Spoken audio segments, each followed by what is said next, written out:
hacer los cambios. Súper, muchas gracias. ¿Necesitan algo de mí para poder ver si puedo avanzar aquí? La verdad es que no. Una vez que inicie el seminario, solamente que se nos asigne y ahí estaríamos listas. Sí, y recordar que una vez que estemos en los canales de interpretación, ya no nos podemos escuchar en el piso, sino que por cada canal que cada uno seleccione. Así que tienen que seleccionar abajo en el globito. Por supuesto. Perfecto. Muchas gracias.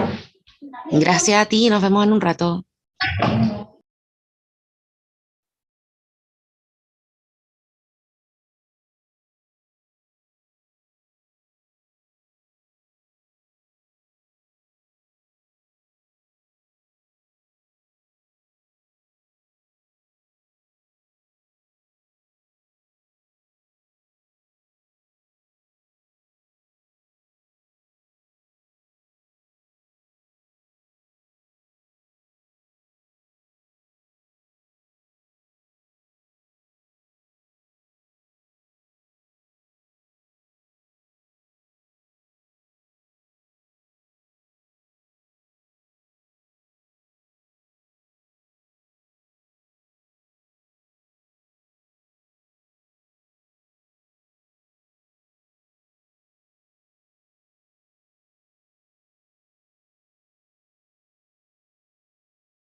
Cualquier cosita por el teléfono, por favor.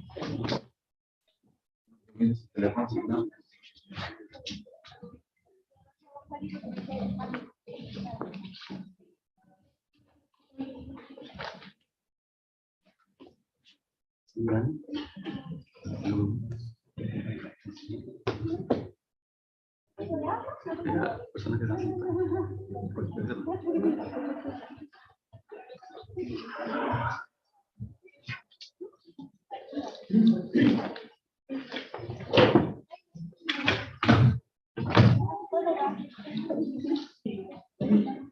¿La online es la misma? ¿Quieres hacer online o foto? Digas inscrito en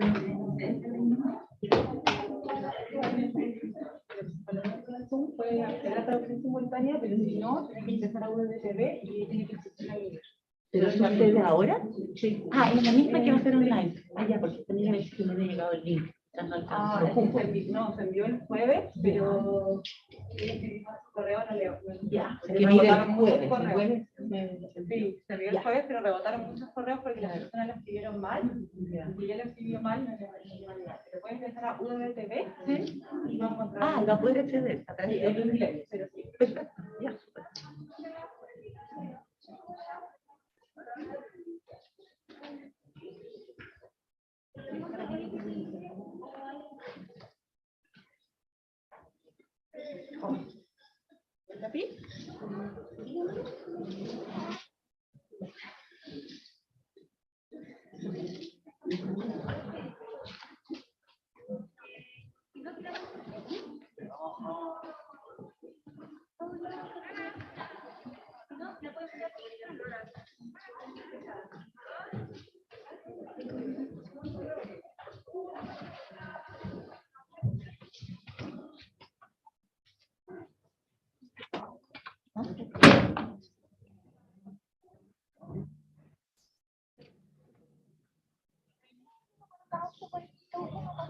¿Javi? No tenía, pero ya afuera tiene. No tenía, pero afuera tiene. Ah, bacán. Gracias.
Ah, no.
El día que me vaya, cuando vaya, está bien.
Como lo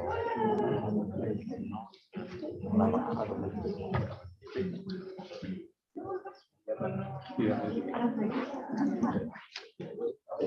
Claro, lo veía muy fuerte.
Cuando vayan.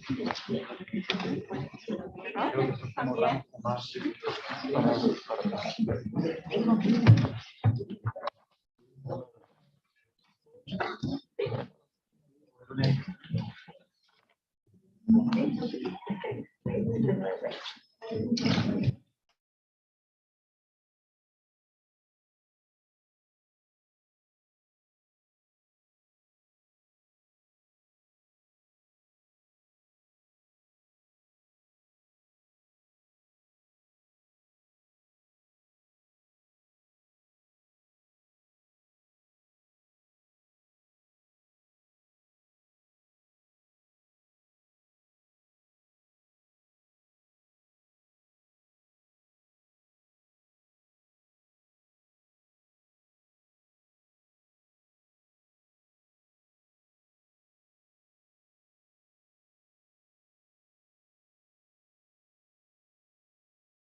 días a todos quienes nos acompañan esta mañana. Gracias por acompañarnos en nuestra conferencia internacional la salud mental e inteligencia socioemocional, el cerebro, el apego y la resiliencia en niños y adolescentes. La organización de esta actividad es producto de la colaboración entre la Facultad de Psicología de UD, la Universidad de Talca y la Sociedad Chilena de Desarrollo Emocional. Cuenta además con financiamiento de ANIT a través de un proyecto de investigación Fondesit a cargo de investigadores de estas instituciones.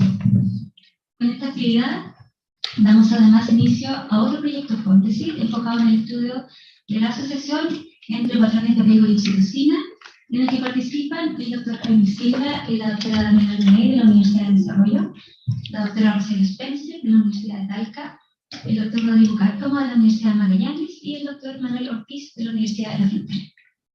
En esta oportunidad tenemos el honor de contar con la participación del doctor Daniel Silva, quien es profesor de psiquiatría en la Escuela de Medicina de la Universidad de California en Los Ángeles, y el fundador y codirector del Mindful Awareness Research Center de la misma universidad. El Dr. Siegel es además director ejecutivo del Instituto Mindsight, enfocado en el desarrollo de la mentalización y que ofrece actividades para promover estabilidad en individuos y familias. Como ustedes probablemente ya saben, el Dr. Siegel ha publicado numerosos libros, tanto para profesionales como para el público general, que han tenido amplia discusión en distintos países. A partir de su experiencia, es editor fundador de la Norton Professional Series on Interpersonal Neuroradiology, que cuenta actualmente con más de 70 libros de texto. Para aquellos que nos acompañan por Zoom esta mañana, les recordamos que esta presentación cuenta con traducción simultánea para aquellos que están online. Para acceder a ella, tienen que hacer clic en la barra inferior en su pantalla, en el icono de mundo y seleccionar el idioma correspondiente. Le damos entonces la bienvenida a nuestro invitado, Dr. Siegel. Thank you very much for joining us today. We're delighted about your visit and very eager to listen to your talk. So please, you can start. Thank you very much.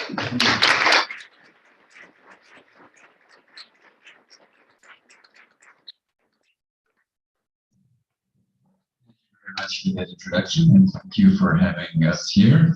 Can you hear me okay in the back? And for the translation online, I'll try to speak despacio, si es posible, porque tengo mucha energía para las tópicas que vamos a hablar. Buenos días. I wish I could do the whole talk in Spanish, but I can't. It's hard enough to do it in English.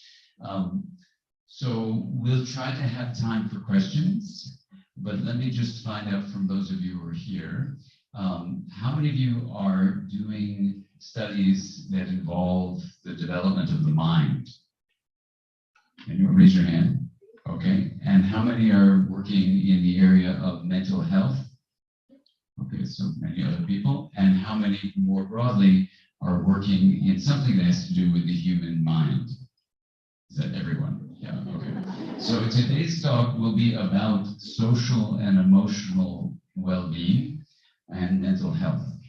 And we're going to look at issues related to children and adolescents. But most adults that I know used to be children and adolescents. So this would actually relate to everyone. And as you heard in my background, I was trained initially in biology in college, and I studied chemistry. And then I went on to study medicine and then specialized in pediatrics to study children, and then worked in the area of psychiatry with adults and adolescents and children. And then I decided to become a researcher studying attachment, las relaciones entre los niños y los padres. And in studying attachment, what was very interesting is that we have, is this one okay? It's coming and going. We have this opportunity to look specifically at communication and the way a relationship early in life can set the stage for social intelligence, emotional intelligence, and mental health for the rest of one's life. So for me, that was a very interesting opportunity to see the science of relationships and how that would allow us to understand more broadly what relationships are. So after I was trained in that field of attachment, which we'll talk a lot about today, I was asked to be the training director in child and adolescent psychiatry for anyone at UCLA who was working with children or adolescents. So I took a deep breath and I thought about it, and I realized that people who were teaching me never told me what the mind was. And it was like a bit of a shock because I was finished with my formal training and I was asked to be the teacher, but then I almost felt confused, why didn't someone say what the mind was? So I'll ask you, because for me, the answer would be no to this question.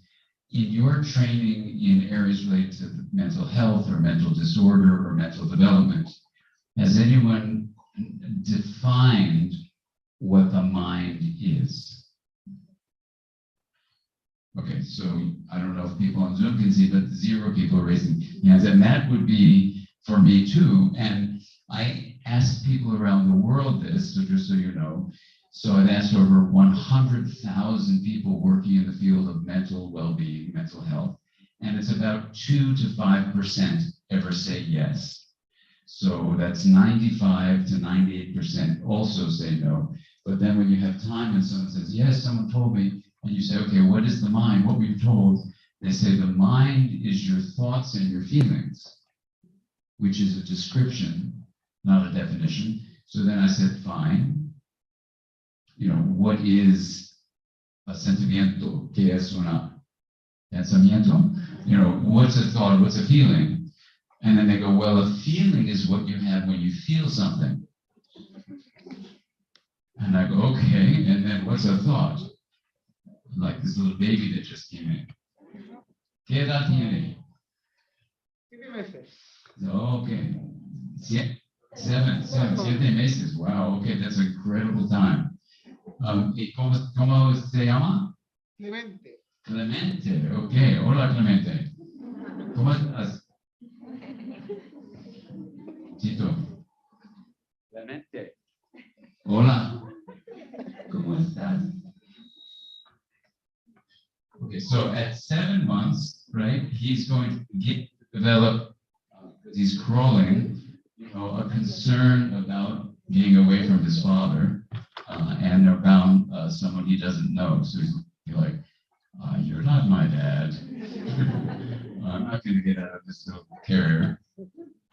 So when we think about his thoughts and his feelings, they might be different from, when he's 17 versus when he's 7 months, right?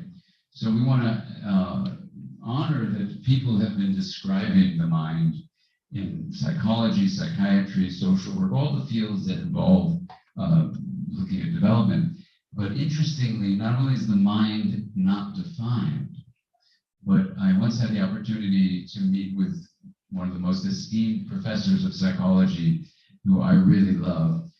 We were having dinner with a bunch of other psychologists and psychiatrists. So I just said to him, I love your work. And he said, thank you very much. And we had met years before. And I said, do you have a definition of the mind? He's 85 years old. 85 años. He said, no, I got to practice my Spanish. I know you are. So he says, what? I said, well, you're like the most esteemed professor of psychology. Do you have a definition of the mind? And he goes, I never thought of that. I said, well, do you? He goes, no, I don't. So we ended up talking about what I'm going to say now. So when we think about Clemente and how Clemente is going to develop his way of communicating with his mother and with his father are going to shape his mind. But while we can say that, it doesn't have that much meaning if we haven't said what the mind is, does it? So this was back in, we're talking about 1990.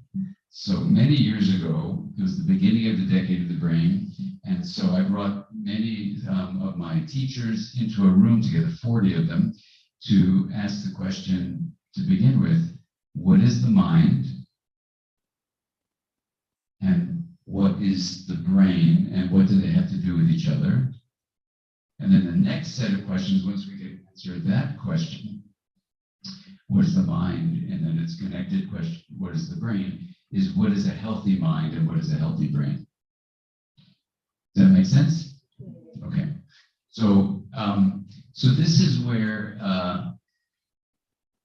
having what in contemplative practice we call a beginner's mind is so helpful to have. A beginner's mind is a phrase about how to be really present for what's going on. And I've just got to say, I'm honored because the executive, the head of our organization, the Mindsight Institute, is here. My work partner, Caroline Welch, there, and she wrote a beautiful book called The Gift of Presence, which kind of walks you through what does it mean to be present. So I'm honored that you're here with your presence. And in being present, in a way, you let go of your expectations and judgments. So I'm going to ask you to give yourself the gift of presence right now. To say, okay, well, in this class I learned this, in that class I learned that, in my own experience I learned something else.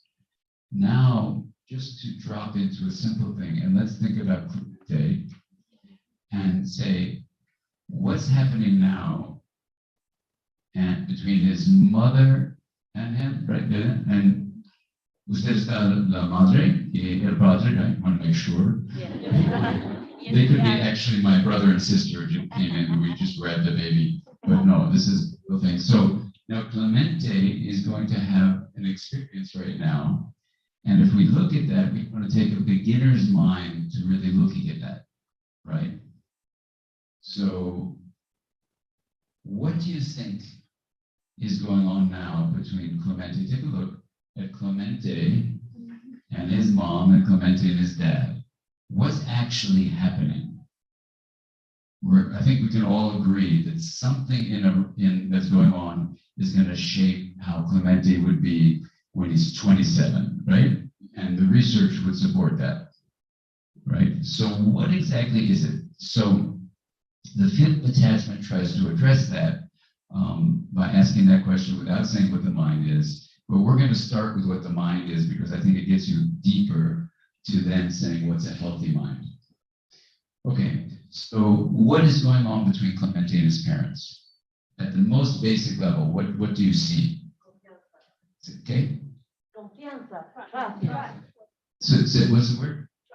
Trust. So there's an emotional state of trust. Excellent. So you can feel in the way the three of them are interacting, there's a sense of trust. Okay, what else do you see? Co-regulation. Co-regulation. Yeah, and so there's something, the of co-regulation is there's something happening that's shared, that's the co part, it's mutual, and something about regulating something, which regulation, interestingly, has two parts to it. It's you have to monitor something and then you have to modify something. So there's a monitoring going on of something, we didn't say what it is, but then a modifying of that something, right? So if you regulate a bicycle, you are going to monitor where the bike is going with your eyes. You're going to listen to what's going on around you with your ears. You're going to feel the balance of the bike with your balance. And then you're going to not only monitor it, but you're going to modify how fast you go, when you stop, how you balance the bike. So co-regulation is a great word because it says there's something happening in the betweenness, and there's something happening in the monitoring and modifying. Right? But we haven't said what it is that is monitoring, modifying. What do you see with Clemente and his parents? And he feels secure. So there's a feeling state, which we haven't defined what that is, but there's a sense of the tone of lived experience. That's the simplest way of defining a feeling. Not so much an emotion, which is a little different from a feeling, but a feeling that is happening right there of security. And we haven't said what security is yet, but we get a sense of that. Okay, anything else you notice? Yes? There's the flow of energy and information. Beautiful. Okay, so let's look at that. So if we go to beneath the idea of co-regulation and trust, we then say there's a flow of something, meaning something is changing. Moment by moment it's changing. And then we can also say that it's energy and information. So take a look at what his dad is doing with him right now. Don't get self-conscious, just keep on doing it. So even though he has a mask on, you can see Clemente is sharing energy in the form of photons. Photons, right, the light. And they're just looking at each other, right? And some of the light that's being shared is symbolic if they start using certain communication signals. Some of it is just pure energy. So if I go like that, you know, that would be pure energy. But if I say, like I did, good morning, and I said his name, Clemente, you know, he turned to see me because that had information in it. So information is a pattern of energy with symbolic value. So some physicists would say the most fundamental aspect of reality is energy. Other physicists would say the most fundamental aspect of the universe is information. And for those people, energy comes from information, but for the other folks, energy is what gives rise to information. So if you just put them together, you make both sets of physicists happy. So we're going to use the phrase, the flow of energy and information.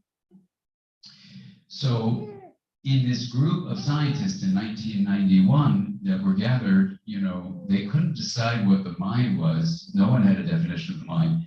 But when I came back, when they were having a lot of disagreements, and I said, well, the anthropologists that were gathered there, they were studying energy and information flow in a culture. So here in Chile, you have a new president yesterday, you know, who will bring his own way of bringing energy and information flow into the way people communicate with each other in the society here. That's called culture. So you may see changes in the culture with a change in a president that you elected. You can see these changes in a group. In this group, you know, if I were up here saying,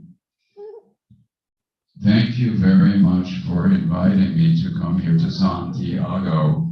I am going to tell you, know, if like that, it would be a very different kind of feeling in the room. So you get a feeling in the room, as a sociologist would study, and they don't speak like this, but you could call it energy and information that was in the room, right, for a sociologist. And for an attachment researcher like myself, it would be just what we're saying, is it's energy information that's being shared. But I want to just tell you that attachment researchers don't talk like that. In fact, my interns and I could find no one that talked like that in any field. So I'm a very doubting person. So it may be completely wrong what we're about to say.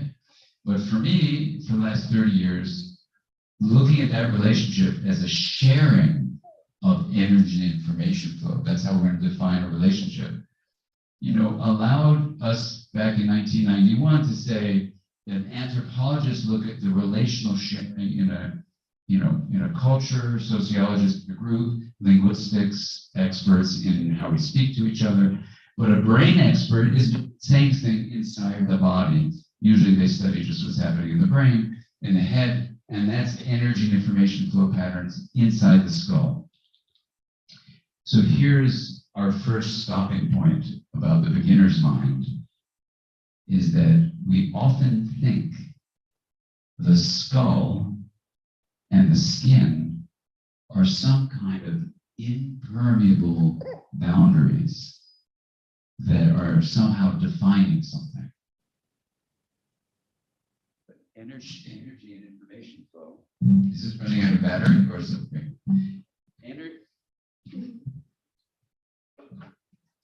But is there another option? Or you call it? So energy and information flow, like when this runs out of energy, the information won't get to you. Or if I just, you would stop happening. So you need energy to get the information flow. So the skull does not block energy and information from flowing. The skin does not block energy and information from flowing. So I get a lot of resistance from people in my original field, psychiatry or neuroscience, that say the mind is what the brain does in the head. And I say that's part of a much bigger story. And they go, you're wrong. We've proven the mind is just brain activity. And so, do you want to? Here we go.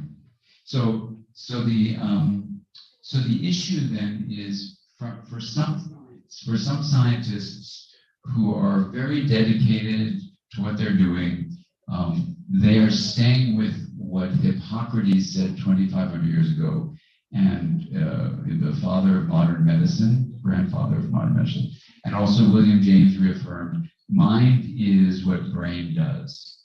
Very common. It's what I was taught in medical school. And what I'm saying to you is that's partly true, that the mind is not the same as the brain or the brain's activity. But there are many people who disagree with me. I just want to protect you. If you go to a party tonight with some people from neuroscience and you say, oh, this is what I think the mind is, we haven't said what it is yet, but they will be, they can get very upset with a view that extends the mind beyond the individual in the body. Okay, so when you do spend a lot of time with babies and their parents, like I've given the chance to do, you realize the mind is relational. I mean, it's kind of obvious. So even though I'm trained as a biochemist and I study molecules and all this stuff, there's something happening in the betweenness. And it's wonderful, but it's not magical. That is, it's not something we're just making up. It's a true thing. And you can't see it with your eyes. So for me, I made up a word which doesn't really have a Spanish translation called mindsight, which was my professors in medical school could come to a person and say, oh, I've done these tests and I'm going to do this diagnosis. You're going to die in 3 months. And they walk away. And I would say, don't you want to go back and talk to them? They go, why? And they would not see that the person had subjective experience. So let's go through 4 facets of the mind that Clemente has. Now he's looking at me. Hi. Hola. ¿Qué tal? So Clemente has got subjective experience, number 1. So subjective experience is the felt texture of life that most likely all animals have. You might even describe it in plants. I mean, it's just what it means to be what you are, with the feeling of what you are. That cannot be reduced to the brain.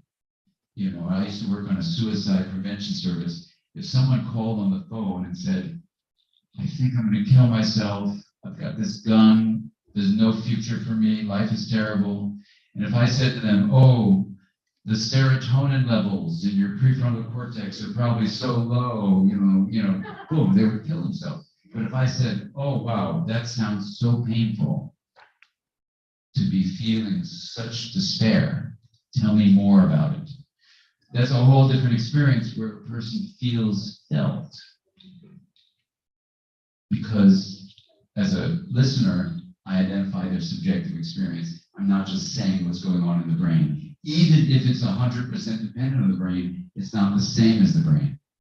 So, this is an extremely important issue. Subjective experience is the first facet of the mind that tells us the mind is not the same as the brain.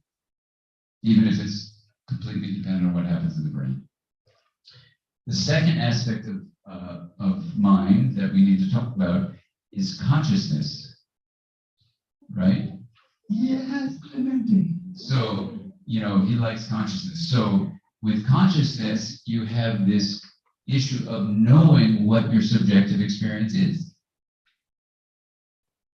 So experience by itself, let's say, is energy flow.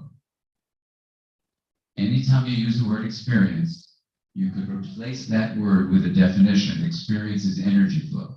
Sometimes it has information, sometimes it doesn't. But you don't know you're having energy flow unless you're consciousness. So that's kind of a really important aspect of knowing that we have this experience. So I have to be conscious of this microphone. So if the energy goes out of the microphone, then inside of this body, I gotta just be aware that you're not actually hearing something that may have come out of my mouth. So I need to then say it again or something like that. So even right in this experience, you can see where I've gotta monitor with consciousness what's going on and modify it so that the relational experience we have is a shared flowing, right, of energy and information. Okay, the third facet of mind is the one that's most commonly used in cognitive science, which is information processing. And information processing is basically how you extract from patterns of energy symbolic meaning in increasing layers of complexity. You know, and so you see this on the internet, for example.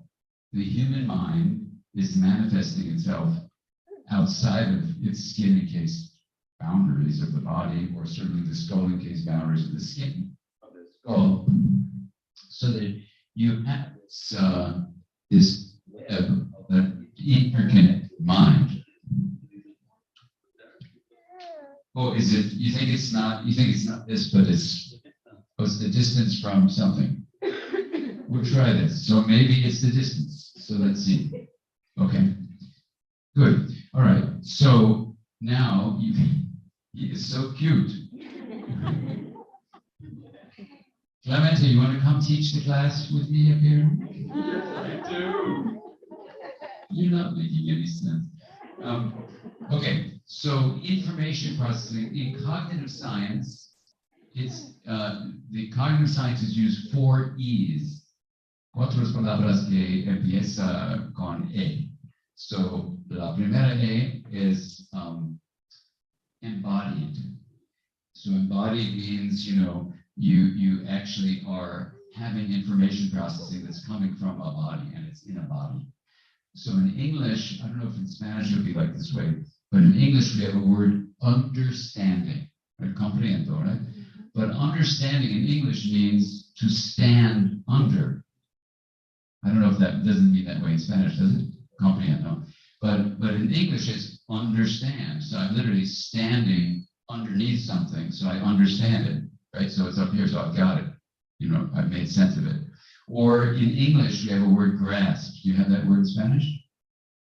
No? So like to grasp, like I'm grasping this, right? So, but we also have the same meaning for to understand a concept. Did you grasp what I was saying, right? So that would be both embodied and enacted, right? Like that. So, you know, even with theoretical things, we get our bodies into it. So enacted is the first, second E. First is embodied, second E is enacted. But those are all having to do with the individual, right?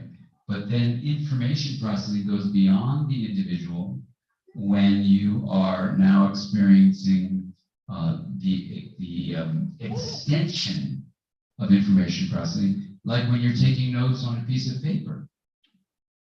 You're extending it beyond the body, or obviously a computer, or you know, a smartphone, or you know, the libraries when you write books. You're extending your information processing beyond the body.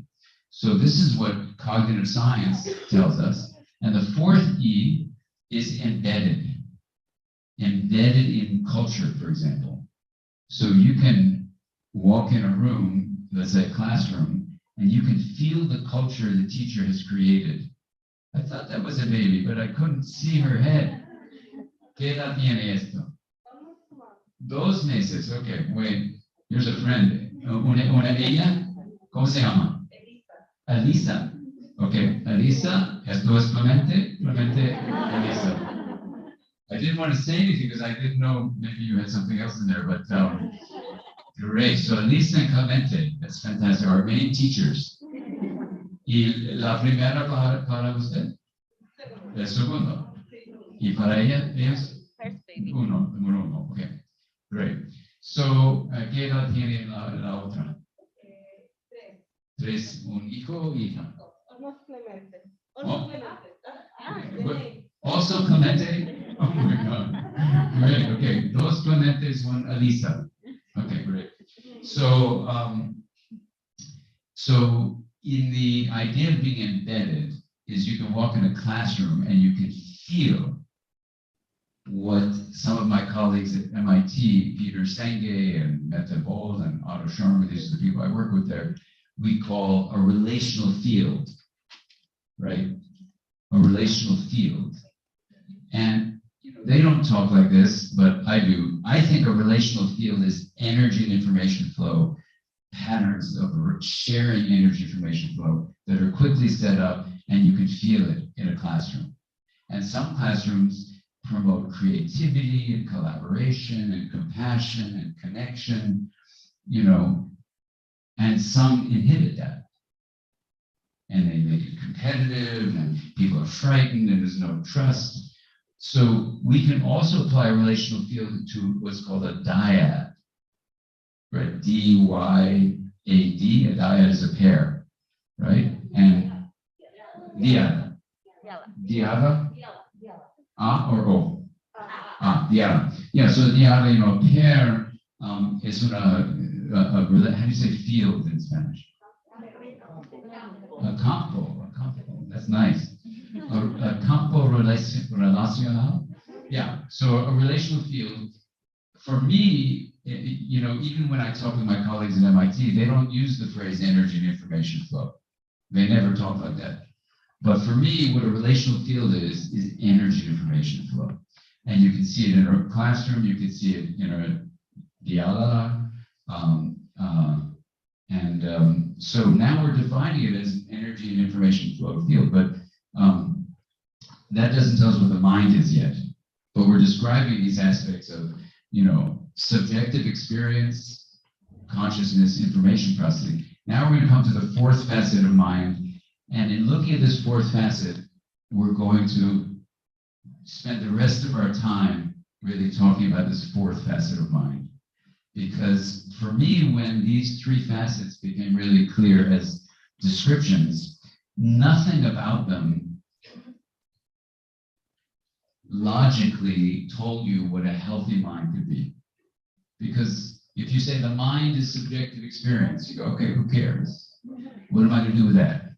You say, well, a healthy mind is healthy subjective experience. So you go, well, what is healthy subjective experience? Well, you're always happy. No, you could be sad or you could be mad. I mean, there's lots of subjective, so nothing about subjective experience. Consciousness, what would you say? Well, consciousness is healthy when it's, what?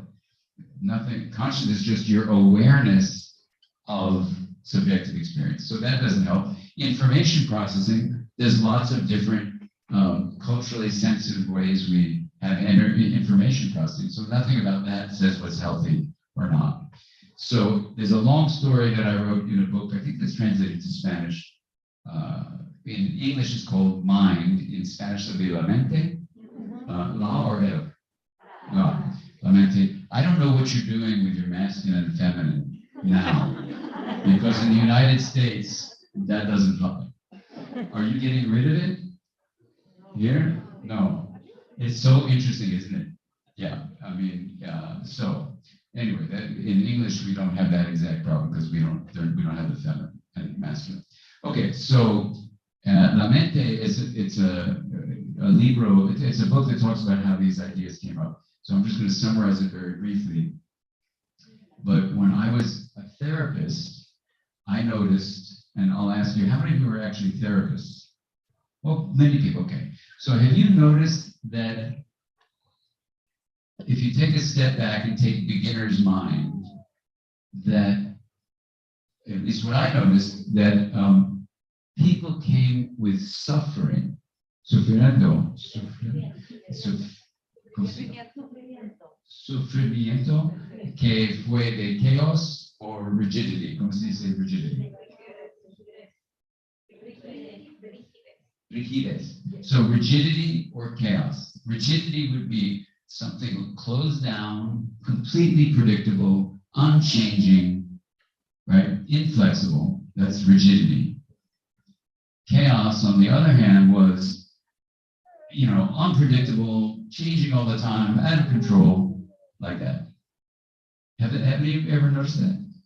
So I noticed it, and I would say to my supervisors, there may be something wrong with me, but I know there's the diagnostic and statistical manual of all these disorders, but beneath all that seems to be either chaos or rigidity, and their eyes would go, what did you say? I said, well, everyone seems to come with chaos, rigidity, or both, like someone with manic depressive illness, mania is full of chaos, depression full of rigidity. Someone with schizophrenia, right? You can have them with rigid delusions or chaotic hallucinations, right? And you can put that aside, but let's look at disorders that are caused by, not like those two, but caused by trauma, right? Post-traumatic stress disorder is chaos and rigidity, right? Intrusive memories, intrusive emotional states, that come from inside the body, and rigidity of withdrawal that are like what happened before.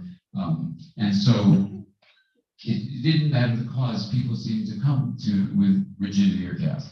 So then I pulled out the DSM-3 at the time, and I went through every syndrome and reinterpreted every syndrome for me. Every symptom of every syndrome was chaos or rigidity. So I would ask my supervisors, do you notice that? They go, no. I go, maybe I'm just I'm lazy, right? I don't want to learn the DSM because there's so many things to memorize. Maybe I just want to memorize chaos or rigidity as 2 things and I'm done. They go, maybe, and I go, whatever. So I don't know. So in looking at this question of what the mind is, I thought about my training in how Alicia is relating to her mom, or Clemente is relating to his parents. And what you see when you look at these parents with their babies is a system. So luckily in the 1980s, a bunch of scientists from various fields were getting together, mathematics and physics, and they began to study systems. So a system is defined as a collection of either events or entities that are interacting with each other. And in particular, if a system has 3 qualities to it, and I want to ask you about your life and your mental life in particular, these 3 qualities define a certain kind of system. One is the system open? So open means stuff. It could be energy, information, or condensed energy is matter, right? So even matter is energy, as you know. So it could be basically open to being influenced by stuff outside of itself. So when I say stuff, is there a Spanish word for stuff? Cosas, pero cosas is an entity, right? Like a thing. This also means like activities, actividades y cosas. That means stuff. So the stuff, it's a general word in English that just means like the essence of something, the stuff of the mind, right? So we're saying the stuff of the mind is energy and information flow.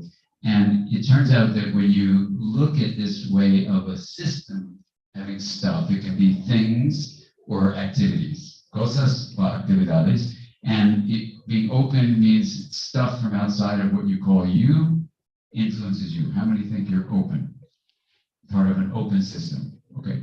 All right, so that's criteria number 1. Criteria number 2 is, are you capable of being chaotic? Anybody have a very unpredictable day? Anybody ever have an unpredictable day? So if you're capable of being chaotic, that's the second criteria. And the third criteria, it's the most important, is something in English, I don't know what it would be in Spanish, is non-linear. Non-linear. Okay, so non-linear is a small thing happens early in the day and a very huge result that is almost impossible to predict comes out. That's called nonlinear. So if you are how many think you're nonlinear? Anybody think you're part of a nonlinear system? Raise your hand really high so we can see. Okay, so only half. Okay, so if you are a nonlinear, chaos-capable, open system, then the formal name for you is a complex system. Complex. Now, in English, it's very important to distinguish, I don't know if this is true in Spanish, between the word complex and complicated. They're totally different. Complex systems are really simple. Complicated just means, oh, it's just too much. But complexity is not the same as complicatedness. So a complex system, it turns out, in our universe, has something called emergence. Emergence. In Spanish, what would that be? Emergente.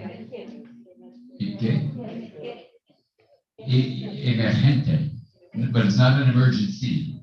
No, okay. How do you say emergency? Oh, emergency. Okay, so it's simple like that. So, emergente, is that right?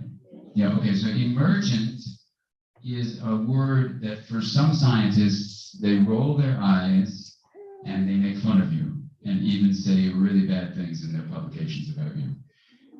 Because if you are a scientist who's not trained in systems thinking, which is only from the 1980s, so it's new, then you think the idea that something that's greater than the individual parts is what emergence is. Something is arising from the interaction of the stuff of the system that is more than the individual components.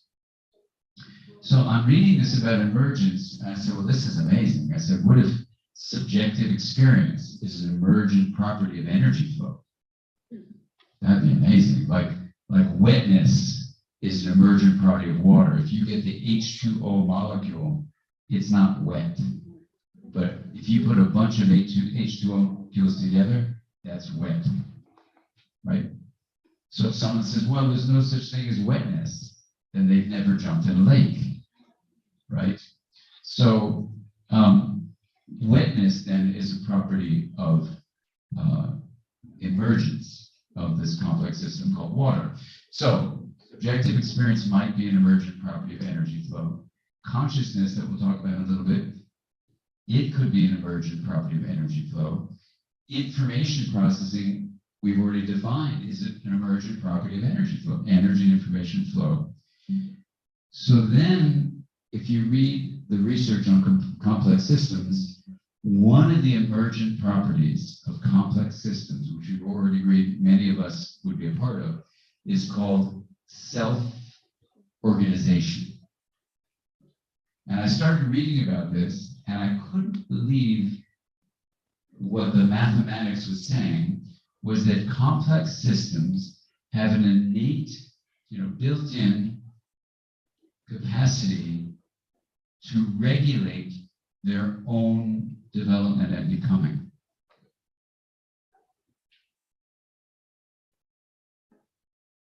Self-organization is the emergent property of complex systems in which the unfolding, the flow of the complex system will be shaped by an innate process to this complex system.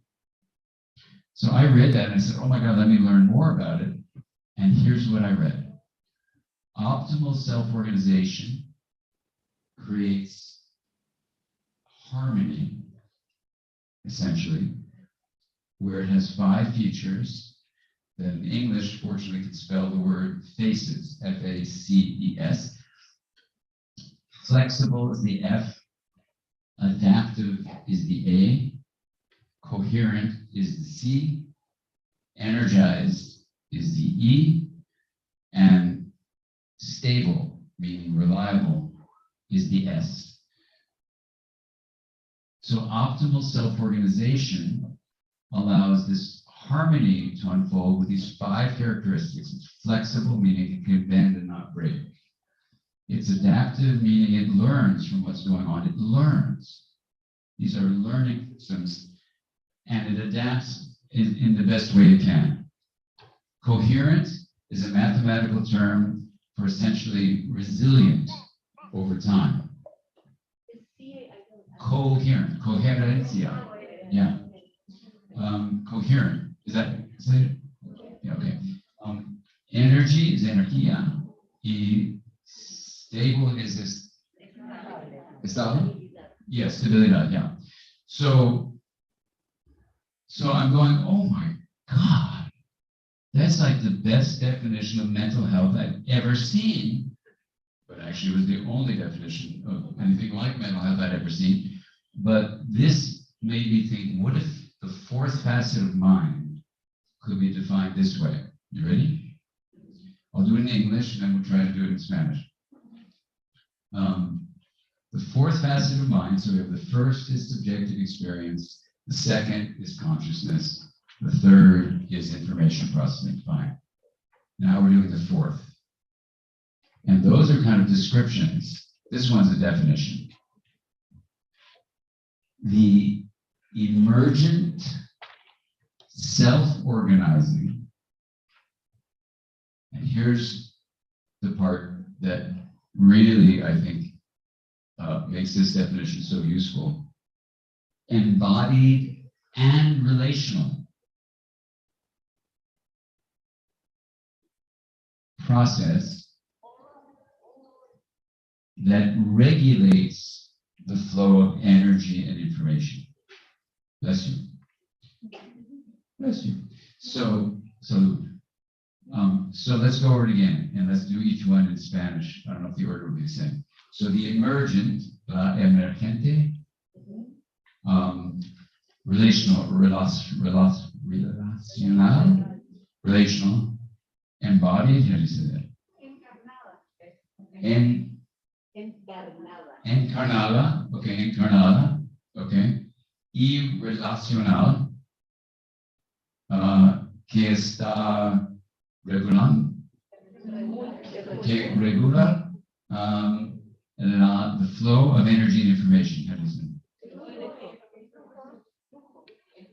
El flujo de energía y información. Okay, so a couple of key aspects of this definition of the mind are the mind is a verb, not a noun, right? It's an action, it's not a thing. The second thing we talked about is it's embodied and relational. And what's so interesting about this definition from a practical point of view as a therapist is when self-organization is optimal, you get the faces flow of harmony. But if you're drawing on your piece of paper, maybe I can do it. Let's see how it works with a microphone.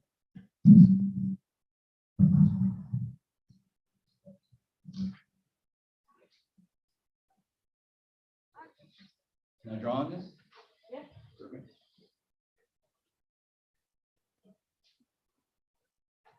So here we have the faces flow.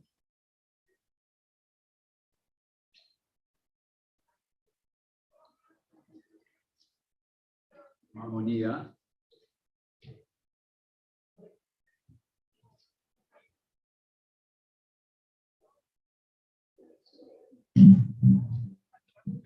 So, este es el flujo, la fluja de harmony, okay? If this is like a river, like a rio, then one bank outside of the river is chaos. The other bank outside of the river is rigidity.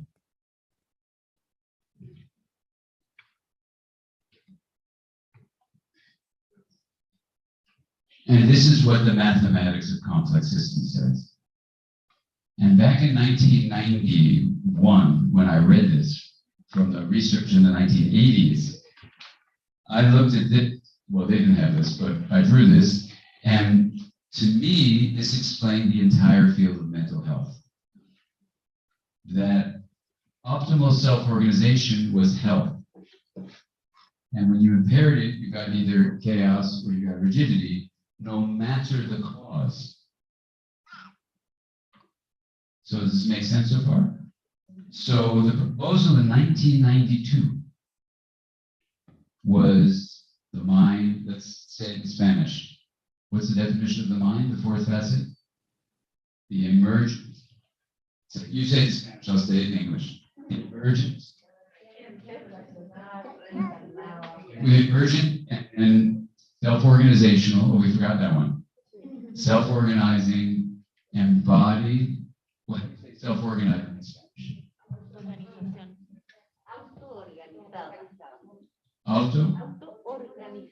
Auto-organizada.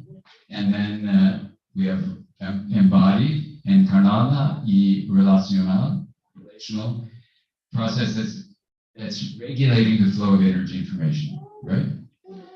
Okay, so right now, if we look at Clemente and his dad, he's giving a little oopsie because he's probably going to take a nap. Dormir, right? So you can see that his mom and his dad are very sensitive to his expression of energy and information flow.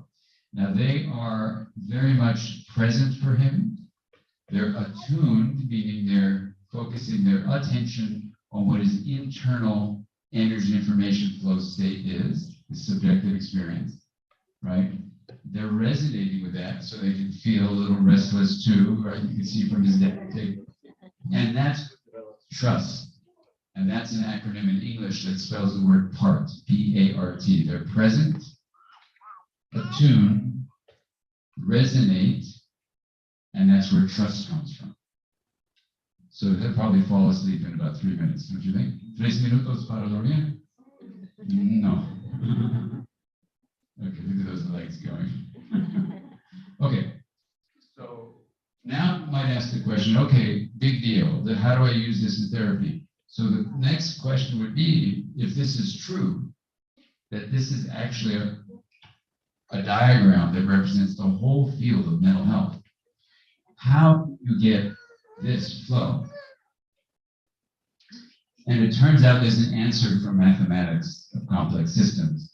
And the answer is you differentiate and you link, right? So differentiation is a word in English that means things are allowed to be different. Like that.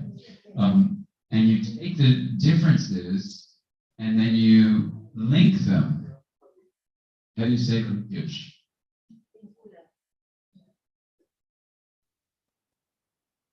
You say what linkage? Link para conectar? Again? With linkular? Oh, with an FA? Oh, vincular. Vincular. Okay. So you do that, and the key thing is that linkage, you do not lose the differentiation. So in English, we have a word blending, like when you put something in a blender and you make it homogeneous. This is not blending. Now, in mathematics, when things are differentiated and linked, it's how you create optimal self-organization. So that's the answer. This is what leads to that. That's that flow. Now, in English, there's no word that summarizes this in math, but as a teacher, I needed a word. So I added a word for what this could be called, but in mathematics, they don't use it that way. I use the word integration. Integración. But mathematicians don't use that way. They use it a different way. But that's how we're going to use the word integration. So our is that integration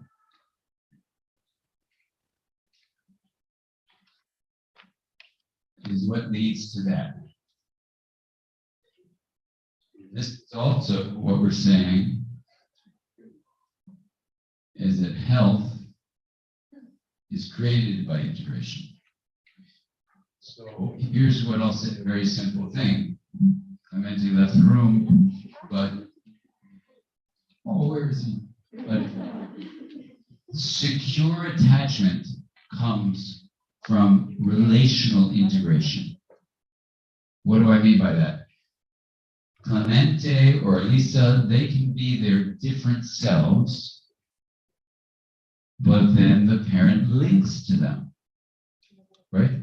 So that would be an integrated relationship. Now, we once had a week-long meeting of attachment researchers from around the world, and none of them used the word integration. None of them used the concept of information flow. So again, it could all be wrong because it isn't the way people talk. So when they had me give a talk to the researchers gathered there, I said this simple statement. Cuando la madre de Elisa es differentiated from her daughter, and the daughter experiences that her differences are being honored, and she's being linked by her mother being present, attuned, and having resonance, so she experiences trust, that part. Her brain, Alicia's brain, will become integrated. And forms of non-secure attachment, called insecure attachment, are all examples of impaired relational integration, and they have impaired integration in the brain, would be the theory. So to say it very simply, the development of the human brain depends on the relational integration that's present or not, and that if it's not present, the brain will not develop the integration it needs.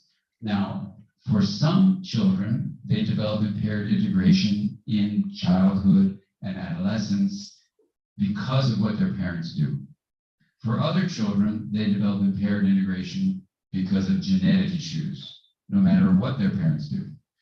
So in our field, we have this proposal from 30 years ago that impaired integration relationally and impaired integration in the brain will go hand in hand. So we won't work about causation. So let's talk about the research data to support this. So let's begin with a disorder that is not caused by what parents do. In manic depressive illness, should I wait for this? Is this coming up? Okay?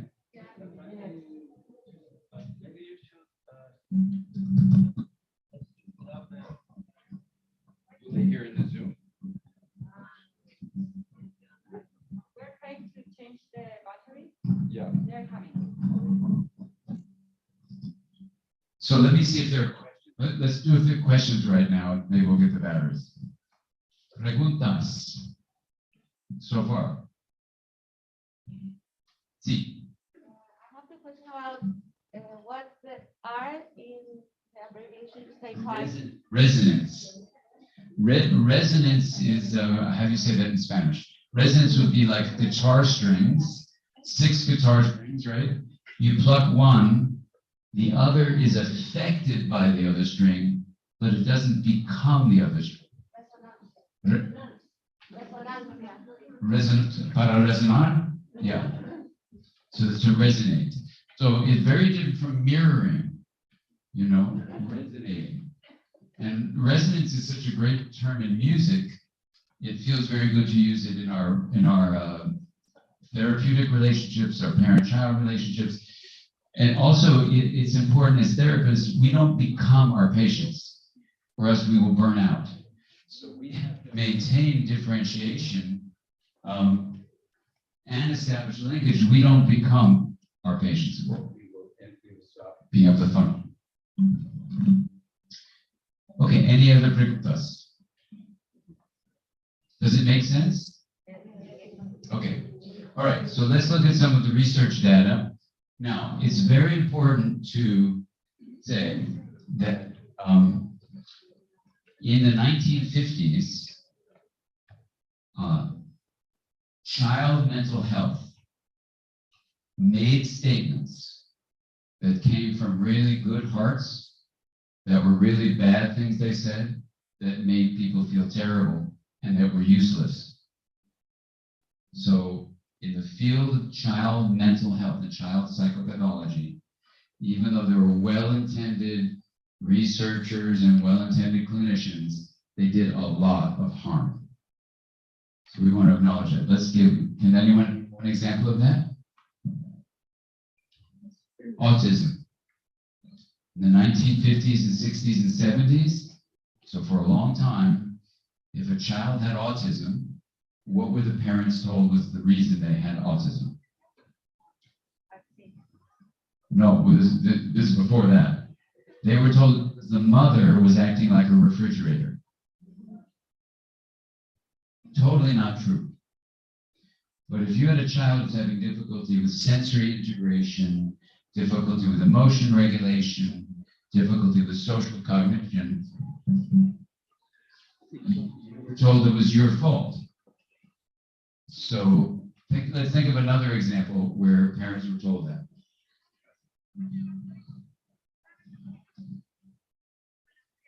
Any other example?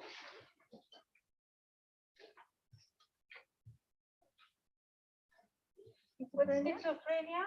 Schizophrenia, exactly. So with schizophrenia, people have the positive symptoms of hallucinations and delusions and the negative symptoms of withdrawal from society and just anhedonia, not feeling pleasure. And with schizophrenia, we have that in 1% of the population throughout the world, right? And here in the southern hemisphere, you have people tend to be born in a 6-month period, and in the northern hemisphere with the other 6-month period. So what does that birthday correlation make you think? Seasonal somehow. And what's seasonal? Virus. A virus, exactly. So then, you know, biological scientists said, well, maybe this is when the baby's in the womb and the mother is exposed to a certain virus, and that's what we believe is the case. But when people weren't thinking scientifically about this, they said what? What was the cause of schizophrenia, according to the old way of thinking? It's called double bind. Double bind, that you were told, I love you, I hate you, you know, and that drove you crazy. So we're going to talk about that in a moment. Gracias. Okay. Ojalá que oh, it's good, better, huh? Let's see. Very good. Gracias para la energía. Okay. So,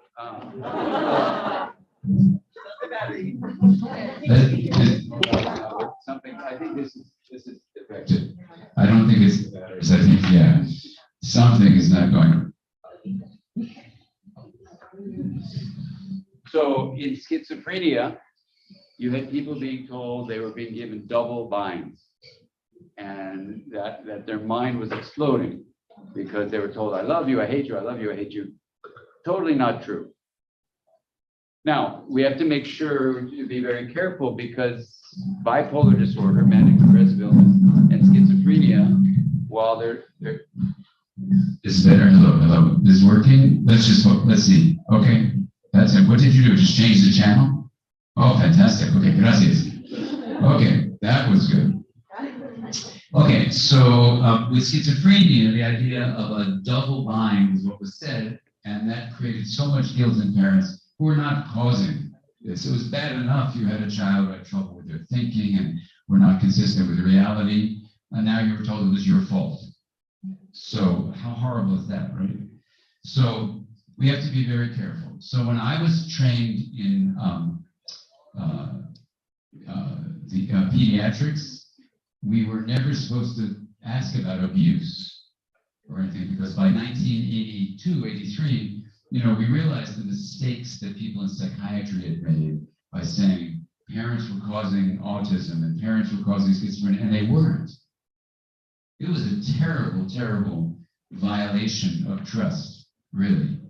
So we want to be very mindful that what we're talking about is mental health and mental unhealth, no matter what the cause is. So as we go through these research evidence to look at this basic proposal, integration leads to health, don't worry so much about cause. Let's just talk about what exists. So in autism, for example, which is not caused by what parents do, the major finding in the brain is impaired integration. There's a lack of differentiation in a child with autism's brain. For some reason, the brain stops differentiating around 18 months of age. We don't know why. And children with autism have larger brains. They're just not differentiated. So when we say impaired integration in autism, that's where the difficulty is. In schizophrenia, you see impaired linkage in the brain. That it looks like it starts in areas of the brain that are growing in utero, probably from the viral infection. So impaired linkage. In bipolar disorder, you see impaired linkage between, if we take our hand model of the brain, it would go like this. So if you take your thumb in the middle and put your fingers over the top, we'll be referring to this a little bit now. This would be in your head like this, right? And so you have the top of the brain is called the cortex. The middle is a simplified view. Obviously, it's more complicated than that, but the middle area is a limbic area, we left and right, the cortex is left and right. And the brainstem, which does not have left and right, it's down here in your palm. And then the spinal cord would be coming up through your wrist in the model, right? So the input from the body to the brain is much larger. Some people say 80% comes as information from the body up to the brain. That's the brain back to the body. But it's also coming through the 10th cranial nerve, the vagus nerve. So we'll just remember that with the wrist too.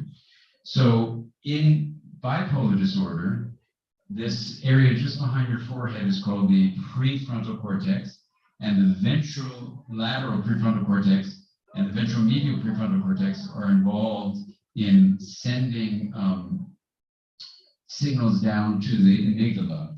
And these areas are insufficient in bipolar disorder.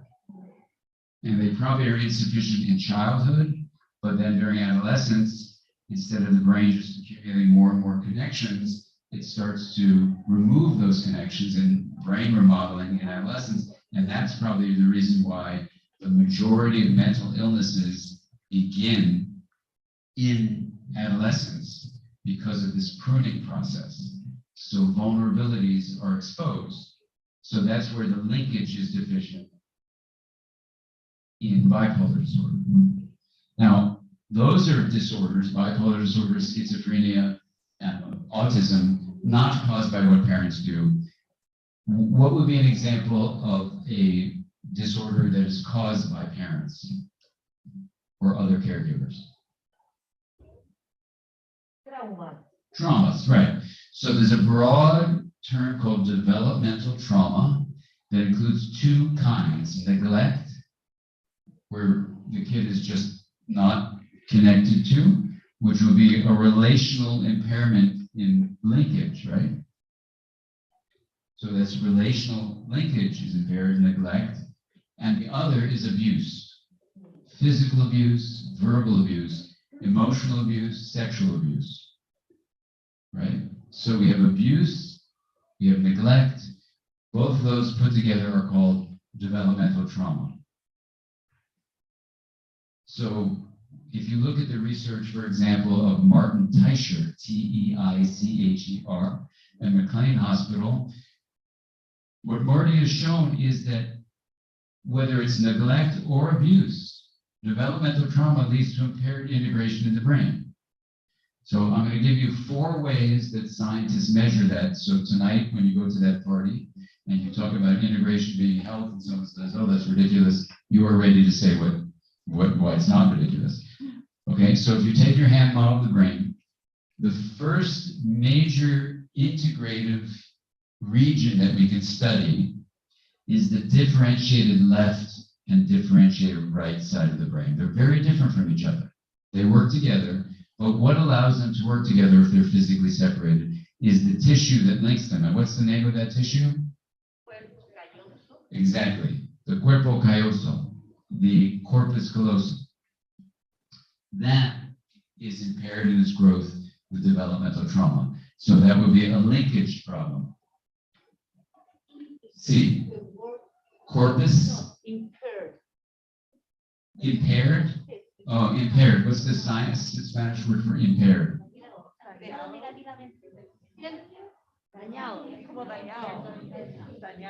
Dañado? Dañado. Okay, so that would be the corpus callosum, number 1. Another area, if you take your hand model of the brain, would be here in your thumb. It's called the hippocampus. So the hippocampus is an area that is linking widely differentiated memory systems to each other. That is impaired in its growth. So that's another example of linkage being impaired. Number 3, the prefrontal cortex, right here behind your forehead, it's linking the cortex, so energy and information flow from the cortex, the limbic area, the brainstem, the body, and the social world. So for Alisa, for her to be now interacting at 2 months of age, what's happening is her prefrontal cortex is very underdeveloped because she's 2 months. As she's going to move towards, say, 9 months and 10 months, 11 months, all of these beautiful ways her mom is present, attuned, and resonating with Alisa, they're going to grow her prefrontal cortex in an integrative way. But if she were experiencing developmental trauma, it wouldn't happen. So, again, linkage is impaired with developmental trauma. So let's name the 3 we've done so far. The corpus callosum, the hippocampus, the prefrontal cortex. Then in recent times, people have developed a new way of studying the differentiated areas and how they're linked.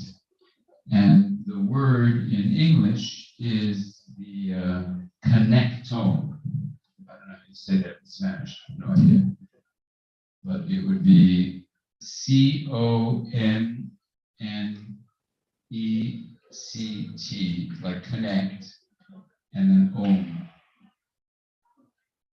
So the connectome is, maybe there's, we'll just use that word, that's a scientific word. We don't have that word in English either. So this is the science word. So connectome means the very small, yeah, you want to close the door? There's very small differentiated regions throughout the brain and how they're connected to each other. We can now study them. We couldn't do that before. And one of the major findings that Martin Teicher and others have found is the linkages among these very vastly differentiated, separated areas is impaired. So in the 4 ways you could study it, corpus callosum, the hippocampus, the prefrontal cortex, and the connectome, you see impaired integration because of impaired linkage. Each of those are examples of the neural substrate, the neural basis. When we say that integration is health, you need an integrated brain, but you can see that in abuse and neglect are huge examples of impaired relational integration. So again, our statement is relational integration, like Elisa is experiencing Clemente. They're going to develop integrated brains because they have integrated relationships. Energy information flow that's happening in the relational field that's integrative is going to stimulate integration within the body. And we can call it the embodied brain. And it's actually that simple. So I had 18 interns work with me to revise the textbook that called The Developing Mind into its 3rd edition. And I said, this is too simple. You have to show me one piece of evidence that shows it's wrong. And they go, you need one piece of evidence that shows it's right. I said, no. Show me one that shows it's wrong. And then let's do something new. They couldn't find anything except information over and over again that this seems to be the basis of health, whether it's caused by experience like trauma or not caused by experience. The common ground of impaired mental health is impaired neural integration, brain integration. Then in 2015, Smith and colleagues came up with a study that showed if you took every measure of well-being they could find, mental health, physical health, the way you were with your diet and nutrition or smoking, not smoking, all these things, you took every measure. One brain factor predicted well-being, and that was how integrated your connectome was. So far, and I say this very carefully because this could be proved to be wrong later on, but so far, every single study of mental unhealth is associated with impaired integration, and every study of health that's been done with the brain associated with integration. Let's look at one more example.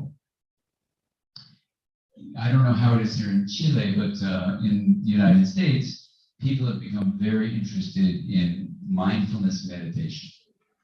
Here too, which can be defined as training that involves 3 aspects to it. You strengthen attention. The ability to focus attention.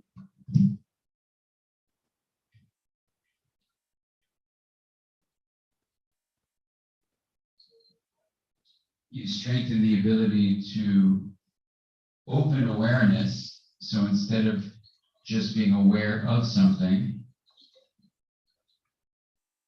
you open, I'll put open there, you open awareness.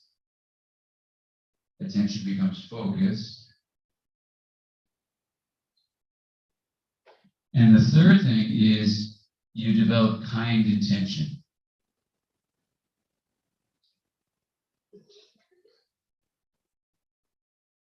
So these are 3 aspects of the mind.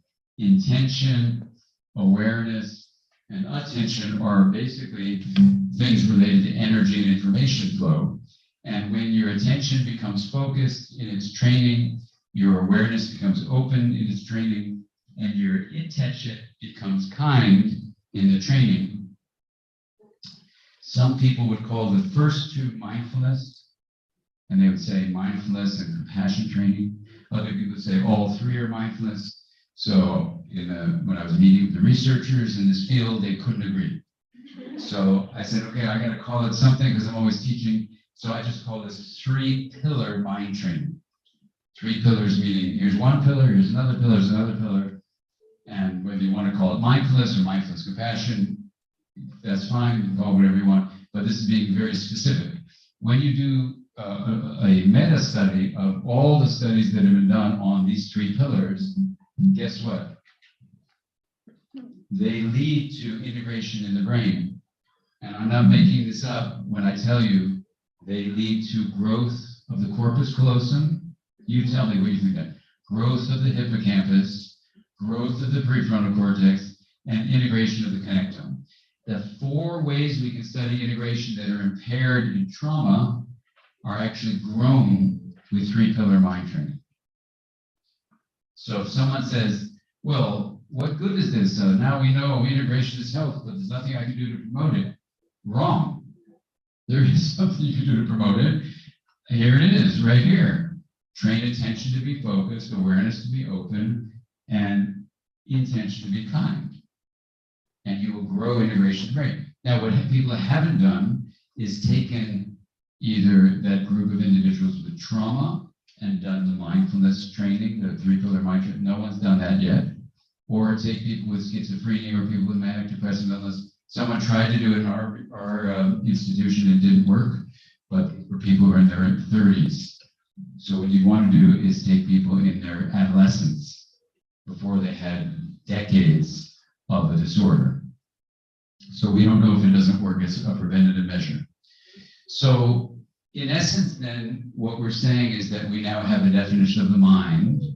And by saying that the mind is a regulatory process, what you can leave our talk today with is to say that to make the mind strong, let me see where I can put this so I don't have to erase anything. To make the mind strong, you are going to have to strengthen the ability to monitor and to modify. So if tonight someone is asking you about this at the party you go to, you say, well, you can teach people how to strengthen their attention. What you're strengthening is their ability to monitor. What's the word in Spanish for monitor? Observar? Monitor? Okay. To monitor and then modify. And what do we mean by integrate? What we mean by modify is to integrate. You're going to teach them to change, modificar, to change how energy information is being integrated. So if you're a therapist hearing what we're talking about, then what you do from this point is say, okay, my job is to work with my individual or a couple or a family or a group, and I have to teach them to monitor with more stability so that they strengthen their attention, and instead of being lost in what they're paying attention to, they have the ability to open awareness so that they distinguish the experience of being aware from that which they're aware of. And I'll give you an example in a moment. And kindness, kind intention. Intention is setting the directional way in which energy and information will be flowing. That's what intention is. It sets a direction, right? Attention guides the energy and information flow. Awareness is the knowing of that flow. So it's all related to energy and information flow. And I'll show you one example of doing that in a school. Any questions now about this? Because I'm going to erase this stuff and show you one more thing. Yes, question. I have a friend on Zoom who Yeah. has a question. Oh, a friend, great, a Zoom question. Yeah, she says, This is great. how do you think that child development is influenced by parents abusing screens? So what effect do you think that parents being connected to their phone during so much time instead of being interacting with their Yeah, kids? it would block linkage, wouldn't it? Totally. Right. I see this all the time. Oh my God, we live near a school, and there's a mother taking her kids to school in her stroller. And instead of talking to her kid who's facing her, she's busy on her phone doing this. The kid is just spacing out, and they're learning to parents who aren't really there. Yeah, it's very serious. Yeah, so kids are not having the linkage. So again, You're not having that with Clemente. no, you can see the difference, yeah, right? So we have two great examples of parents who are really tuned in, and you came here to hear about attunement while you're also being attuned to your kids. So Clemente and Alicia, we want to get the pictures of their wedding though. That's later on. Okay, so any other questions about this before I erase it? Yeah, Oh, another Zoom question. Great. They are asking if you can measure the integration, the patients or individuals. If you do the brain studies, you can actually measure integration in these ways of studying corpus callosum, the hippocampus, the prefrontal cortex, and the connectome. You can also study what are called gamma waves, which are high. When the brain becomes very integrated, it shows certain electrical activity. You can do it another way in terms of just observing things as a clinician. You can basically, we have a training program at the Mindset Institute, and you're welcome to come join us, where you learn how to do clinical assessment based on chaos or rigidity, which is an inference about impaired integration. And then as people get better in the integrative work you do, I'll give you one example of that. We have 9 domains of integration we work with, and then you see that chaos and rigidity start to disappear. And they start to stop impairing a person's life. Yeah, so you can measure it clinically, you can have an assessment of it, you can measure it in the brain too. We're trying to figure out how to measure it in a classroom, and it's not that easy, but we're trying to figure that out. How do you measure integration in a relational field? That's, yeah. Any other questions? Yes. So with mindfulness training, you can train the working kind intention, and you're working in that way with the linkage, the impaired linkage. Yeah, so what's the kindness training? Let me walk you through a practice that does that, and then you can do it on our website.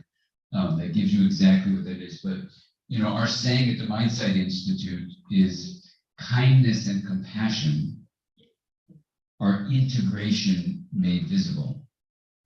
So when you see someone being kind, they are linking, and in the linking, they're also differentiating.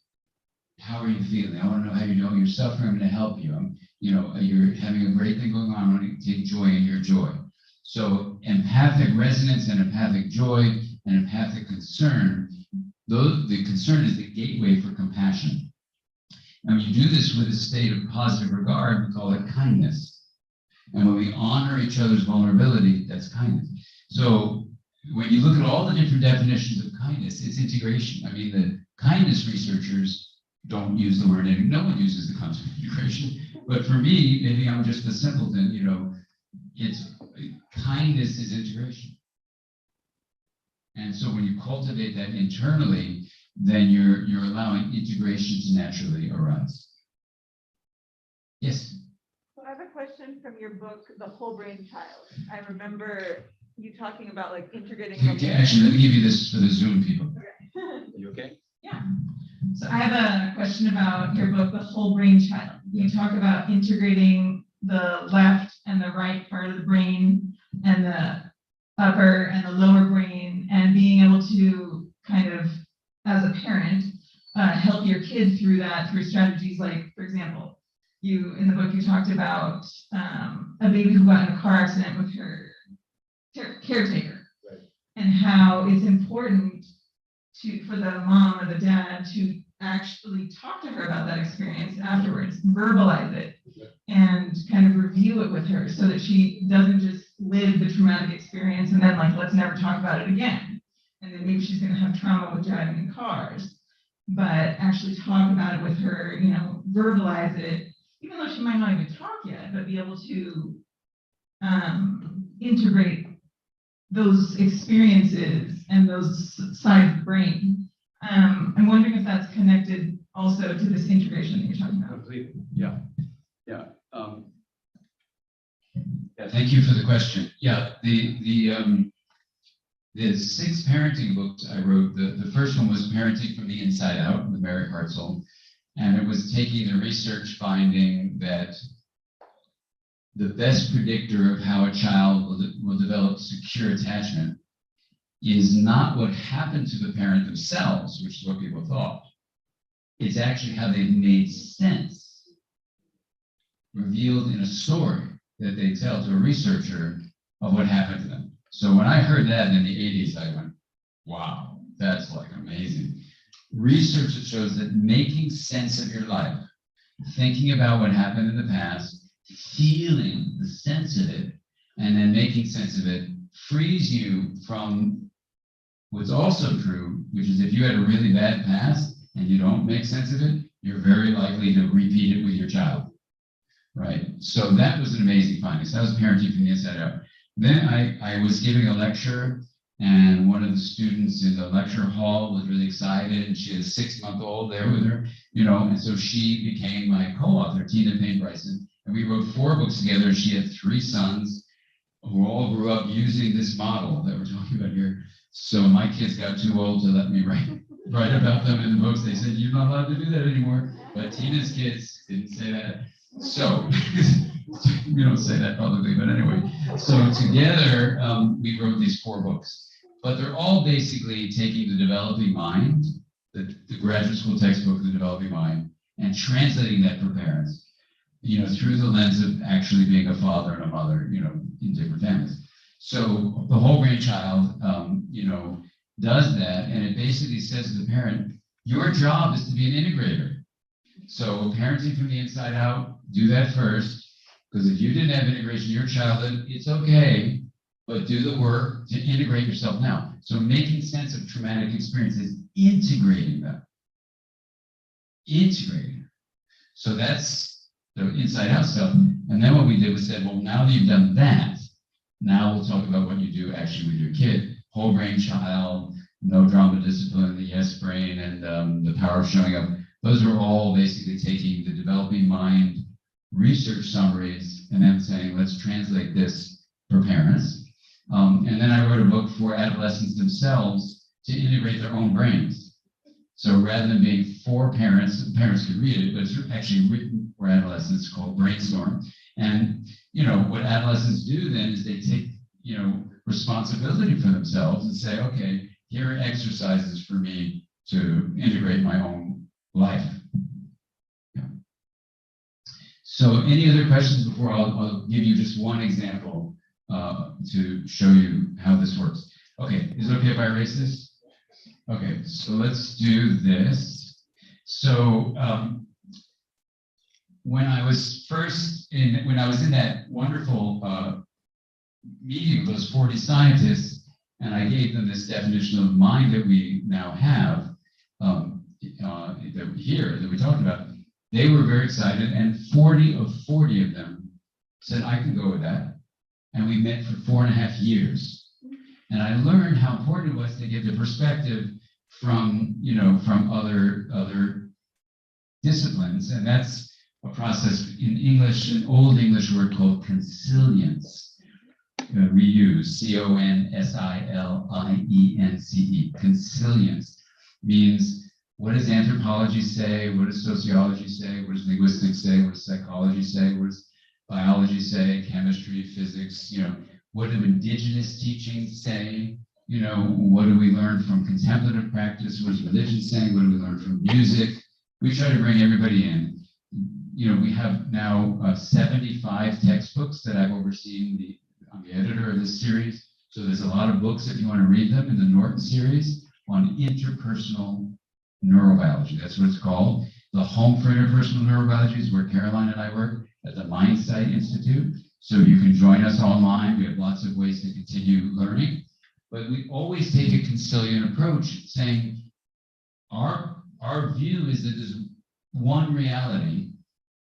And if we stay true to the deep nature of that reality, then everyone trying to explore it, if you're a musician or a poet or a person who's meditating for years, or you're a person from indigenous backgrounds or a scientist of any discipline, it ought to fit together. Why wouldn't it? That's our view. Now, not everyone agrees with that, but that's the stance we take at the MindSight Institute. So I'm also a therapist, you know, in addition to being a dad and a husband and a whatever I am.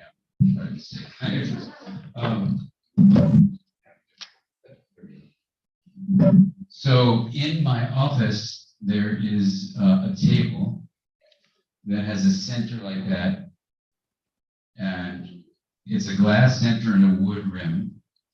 And I would bring my patients up from the chair or the couch, And I would say, you know, a consilient finding is that integration is health. And another consilient finding is that consciousness is needed for change. So there you go. Okay, and so I said, so let's put those two together and let's integrate consciousness. So I'm going to ask you to do this with me, and I'm going to tell you what we've come up with from that. So if consciousness is defined as the experience of knowing that we call awareness, and we put the knowing in the center here. In English, if this were a wheel, you'd call it a hub. So we'll put the knowing of awareness metaphorically in a hub. And then on this rim, we'll put all the knowns, right? And then we'll have a singular spoke that's like what holds up the table that we can move around the rim. So we have three components to this, what we ended up calling the wheel of awareness. Nadie quiere llamarlo la mesa de conocimiento, pero está the wheel. ¿Cómo se dice wheel? Huela? With an R. Uh-oh, here's my R challenge. Huela. Oh, rueda. Rueda. Rueda. Like that, right? Rueda. Okay, done that a long time. Okay, so that's the rim. This is the spoke right there. Spoke. Okay. So we separate awareness in the hub from what you're aware of on the rim, and then we can divide the rim up into 4 segments. And each of these represents energy flow. So the first segment would be the first 5 senses, right? And that's basically sound, sight, smell, taste, touch. Then we have the interior of the body, signals, which in science we actually call the 6th sense. So that's like the feeling in your muscles, your bones, your heart, your lungs, things like that. Then you have here, you would have in this 3rd segment, mental activities like thoughts and feelings or emotions, activities. And then here you even have your relational sense, your connection.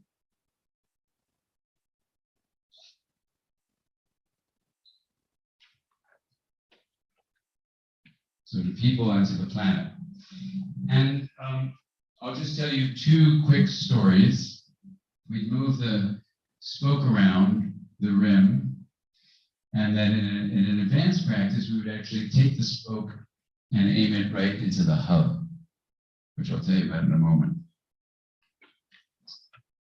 So in a kindergarten class, a teacher said, because we teach this in the whole brain child, that she teaches this to 5-year-olds.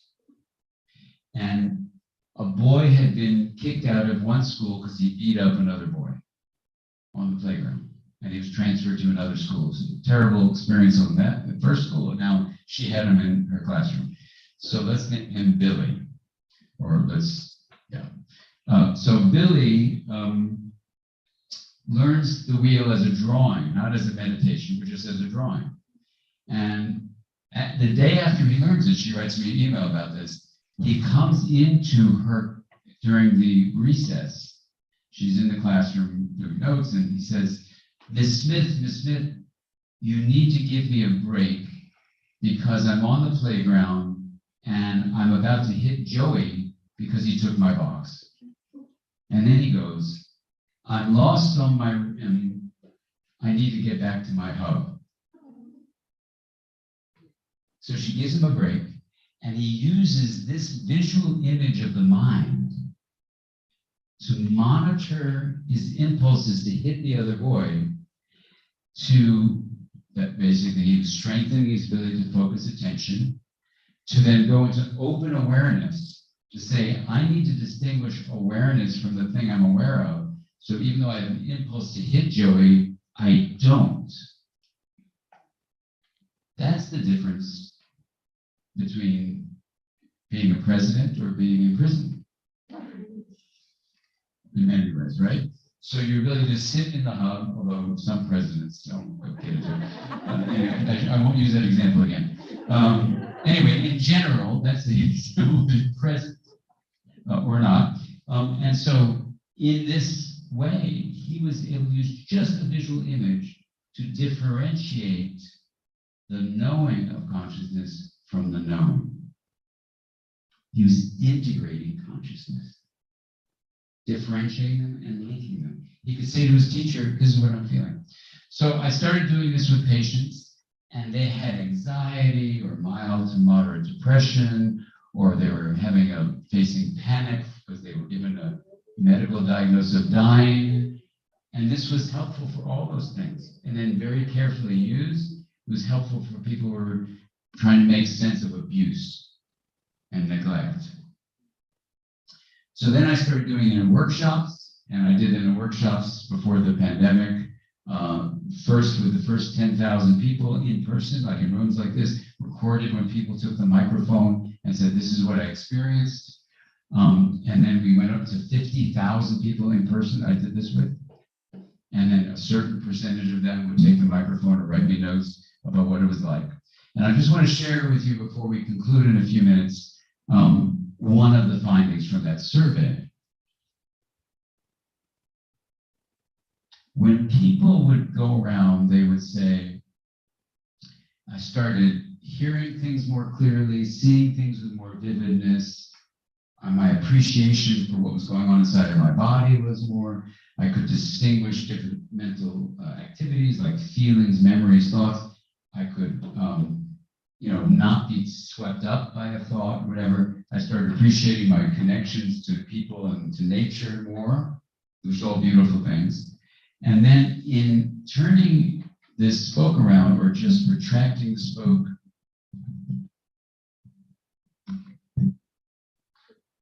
to, or some people prefer not bending it, but just keeping it in here or having no spoke at all, just being in the hub. Here's what came up over and over again. People would talk about three things. They drop into pure awareness, and they would talk about the feeling of being connected to everything. Like I did this in a parliament once. They were having a lot of conflicts, so they had me spend the day with the parliamentarians, do the wheel of awareness as a meditation. And during the break, one of the parliamentarians comes to me and he says, I didn't speak during the sharing time. And I said, yeah, I noticed you weren't talking. Do you want to know why I didn't talk? Sure, I'd like to know why. And then he gets very quiet. He goes, you know the part of the wheel when you bend the spoke around? I said, yeah, I know that part. And he goes, now he's crying. He says, I have never felt so much love before in my life.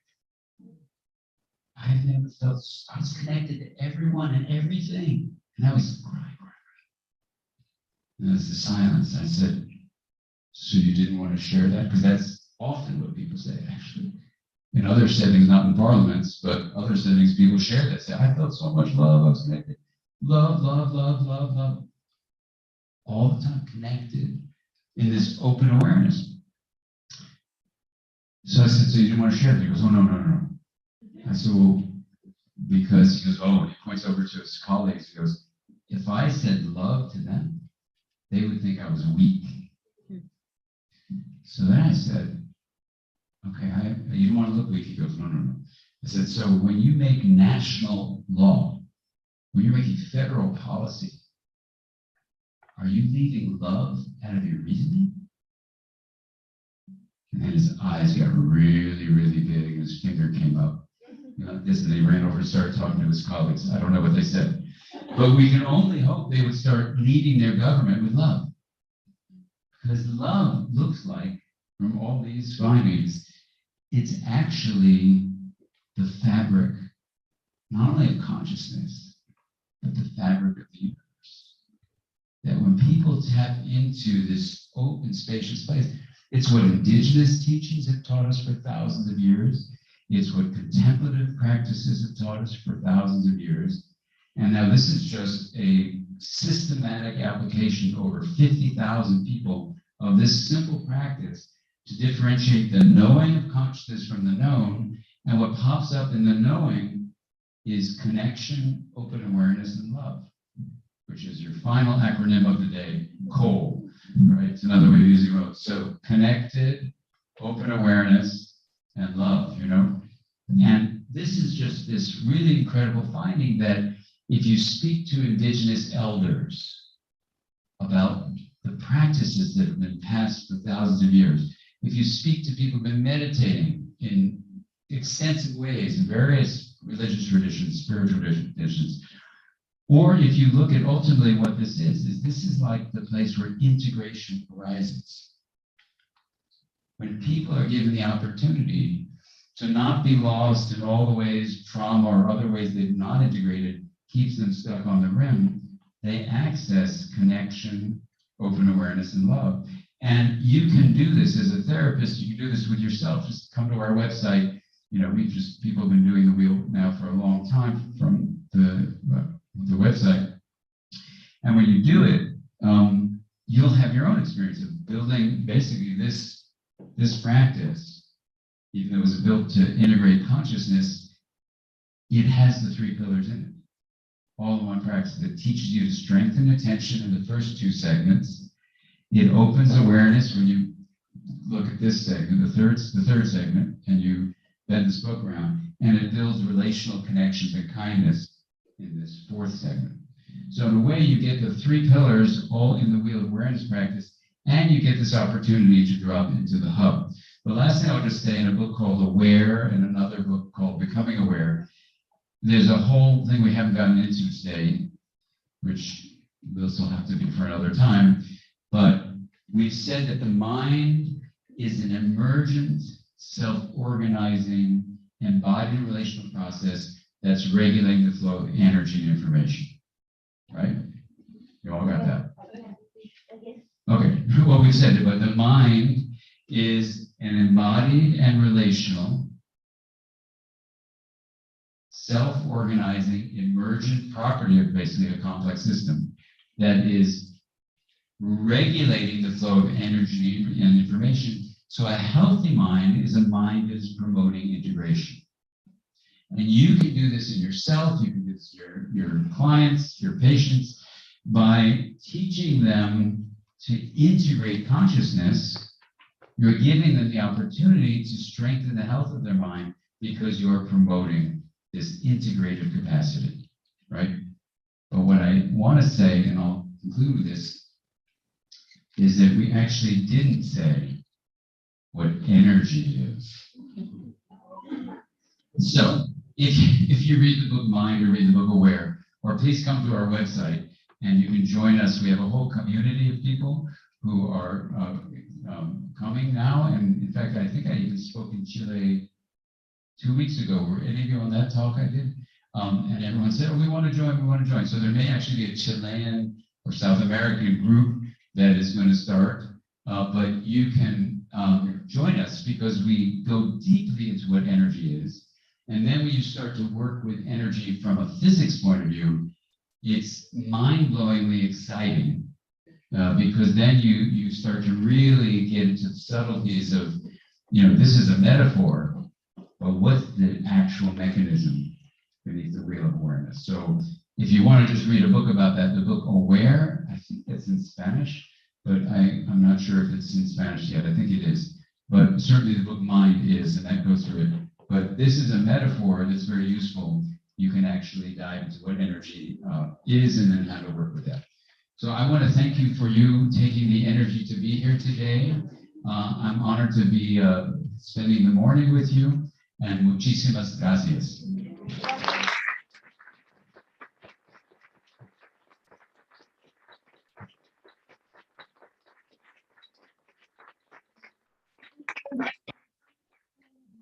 This morning, it's a pleasure to have you here.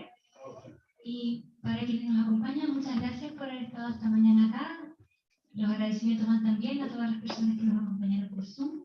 A quienes están acá en forma presencial, los invitamos a un café en la terraza del casino. Si nos esperan afuera, podemos ir juntos para que nos podamos mostrar.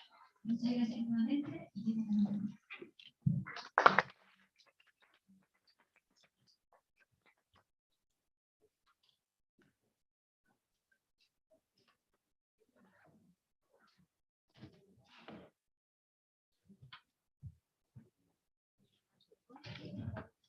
I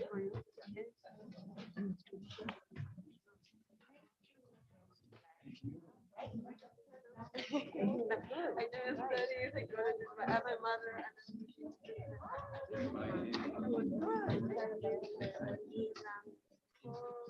Oh, wonderful. So really,